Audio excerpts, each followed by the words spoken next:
नमस्कार मित्रांनो, स्वागत आहे तुमचं फन फिल्म मी मराठी प्रेझेंट्स आजचा पिक्चर या सीरीजमध्ये. या सीरीजमध्ये आपण इतर भाषिक मस्ट वॉच नवनवीन चित्रपट सुचवू. तुम्ही या सीरीजमधील अन्य भाग बघितले नसतील तर ते नक्की बघा. लिंक डिस्क्रिप्शनमध्ये आहे. आजच्या पिक्चरच्या आजच्या भागात आज आपण बोलूया जोसेफ या चित्रपटाबद्दल. हा चित्रपट 2018 साली प्रदर्शित झाला होता. हा चित्रपट तुम्ही Amazon प्राईम किंवा YouTubeवर पाहू शकता. मागच्या व्हिडिओमध्ये आपण इराड या चित्रपटाबद्दल बोललो होतो. ते जोजू जॉर्ज या चित्रपटात सुद्धा मुख्य भूमिकेत आहे. तर पहिलं बोलूया स्टोरीबद्दल. जोसेफ हा रिटायर्ड पोलीस ऑफिसर असतो. तो एखाद्या हत्येचा शोक्षबुक्ष लावण्यात पटाईत असतो. त्याची निरीक्षण क्षमता जबरदस्त असते आणि पोलीस खात्यात अशी त्याची ओळख असते. पण त्याचं वैयक्तिक आयुष्य एकटेपणाने ग्रासलेलं असतं. त्याच्या जवळची सगळी लोक त्याला सोडून जातात.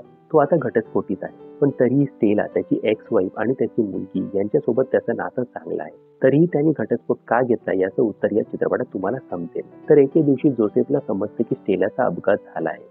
तिला हॉस्पिटलमध्ये ऍडमिट केलं आहे. पण जेव्हा जोसेफ घटनास्थळी जातो तेव्हा त्याला समजतं की हा एक अपघात नसून तिची हत्या केली आहे. मग त्याचा तपास सुरू होतो. मग पुढे जोसेफला स्टेलाच्या हत्याऱ्यांचा शोध लागतो का हे पाहण्यासाठी तुम्हाला हा चित्रपट बघावा लागेल. आता बोलूया या पॉइंट्सबद्दल ज्यामुळे हा चित्रपट खास ठरतो. जोसेफ हा सस्पेन्स क्राईम ड्रामा चित्रपट आहे. एका पोलीस ऑफिसरचं आयुष्य किती एकटेपणाने भरलेलं असतं. त्यात जिच्यावर प्रेम असतं तिच्यासोबत त्याचं लग्न होत नाही. नंतर लग्न केल्यावर त्याचा घटस्फोट होतो.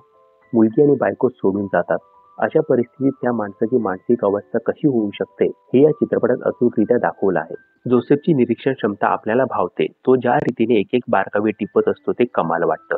तो जर एखादं वाक्य ठामपणे बोलत असेल तर त्याच्या बोलण्यात दम असलाच पाहिजे असं सगळ्यांना कळून चुकतं. इतका प्रभाव त्याचा असतो.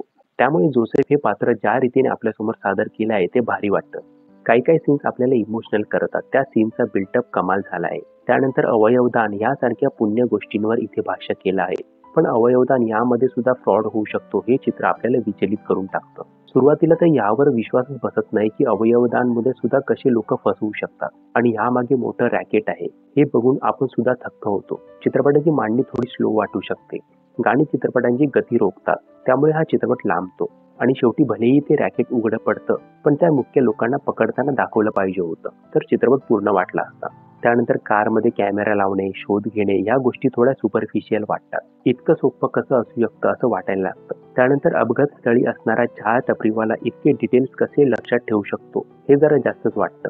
हे काही मुद्दे सोडले तर हा चित्रपट मस्ट वॉच आहे. हा चित्रपट तुम्ही Amazon प्राईमवर पाहू शकता. तर या भागात इतकंच, भेटू पुढच्या भागात. तोपर्यंत चॅनलवरचे अन्य व्हिडिओज नक्की बघा. चॅनलला सबस्क्राईब केलं नसेल तर सबस्क्राईब जरूर करा. थँक्यू.